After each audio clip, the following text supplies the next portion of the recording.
આજે સવારે ગાંધીગ્રામ પોલીસ સ્ટેશનના ઇન્દિરા સર્કલ ઉપર એક આરએમસીની ઇલેક્ટ્રિકલ સિટી બસ દ્વારા એક અકસ્માત સર્જાવવામાં આવ્યો હતો. આ અકસ્માતમાં કુલ 4 લોકોના મૃત્યુ નિપજેલ હતા અને 4 લોકોને ઇજાઓ પહોંચી હતી. આ બાબતે ગાંધીગ્રામ પોલીસ સ્ટેશનમાં બીએનએસની કલમ 105 જે કે સહ-અપરાધ મનુષ્યવધ છે અને આના સિવાય બીએનએસની કલમ 125A, બીએનએસની કલમ 125B, બીએનએસની કલમ 281, 324(4) અને એમવી એક્ટની કલમ 5, 177, 181 અને 184 હેઠળ ગુનો નોંધવામાં આવ્યો છે. અને તપાસ દરમિયાન જે બનાવ સ્થળ છે એમાં ફોરેન્સિક ક્રાઇમ સીન મેનેજર દ્વારા પ્રિઝર્વ કરાવીને એફએસએલ ઓફિસરની હાજરીમાં ત્યાં ઈ સાક્ષ્યમાં વિડીયોગ્રાફિક પંચનામા કરવામાં આવ્યા હતા અને સ્થળ ઉપરથી ગાડીના ટુકડાઓ અને લોહીના નમૂનાઓ અને બીજા વિવિધ પુરાવા અને સાક્ષ્યો એકત્ર કરવામાં આવેલ હતા.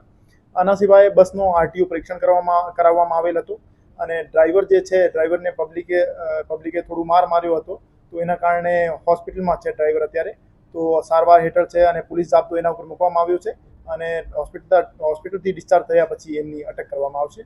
અને હજુ સુધી જે તપાસ છે આમાં એટલું પ્રગતિ છે. તપાસ દરમિયાન સામે આવ્યું છે કે જે ડ્રાઈવર છે એમના પાસે ટ્રાન્સપોર્ટ વ્હીકલ ચલાવવાની લાયસન્સની મુદત પૂરી થઈ ગઈ હતી 17/2/2025ના રોજ. એના પછી એમના પાસે ટ્રાન્સપોર્ટ વ્હીકલ ચલાવવાની વેલિડિટી નહોતી. આ તપાસનો મુદ્દો છે, તપાસનો વિષય છે કે એજન્સીમાં અને આરએમસીના વચ્ચે શું કોન્ટ્રાક્ટ થયો હતો અને એજન્સી અને ડ્રાઈવરના વચ્ચે શું કોન્ટ્રાક્ટ હતો અને કોન્ટ્રાક્ટના આધારે કોની જવાબદારી કેટલી નક્કી કરી શકાય, આ તપાસમાં આપણે જણાવવામાં આવશે.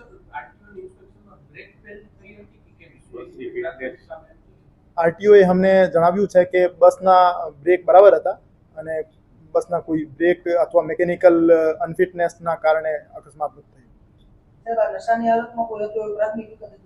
અમે ડ્રાઈવરના બ્લડ સેમ્પલ લઈ લેવામાં આવ્યા છે, જેના એલ્કોહોલની હાજરી અથવા કોઈ બીજા અન્ય નશાકારક પદાર્થની હાજરી છે કે કેમ એના માટે તપાસ માટે સેમ્પલ મોકલી દીધા છે અને બ્રેથ એનાલાઇઝરથી ચેક કરતા ડ્રાઈવર એલ્કોહોલની હાજરી એમાં જણાઈ આવેલ નથી.